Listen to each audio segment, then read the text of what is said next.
খারাপ সময়টা হয়তো অতীত হয়ে যায়, কিন্তু মানুষের খারাপ ব্যবহারটা কখনো অতীত হয়ে যায় না। শুধু নিজে থেকে কথা বলা বন্ধ করে দেখো, দেখবে অনেক আপনজন বড় হয়ে যাবে। আসলে কেউ আপন হয় না। যারা তোমার ক্ষতি চায় তাদের আঘাত করবে না, তাদের সামনে একটু হাসি মুখে বাঁচবে। দেখবে তুমি আঘাত করলে যা কষ্ট পেত, ওরা তার থেকেও বেশি কষ্ট পাবে।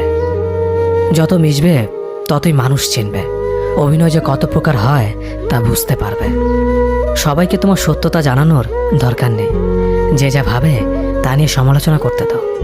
বেঈমান মানুষগুলো কখনো অপরিচিত মানুষ হয় না, খুব কাছের মানুষগুলোই বেঈমান হয়। মানুষ চেনা শুরু করলে এমনিতেই বন্ধুর সংখ্যা কমে যাবে, এটাই বাস্তব।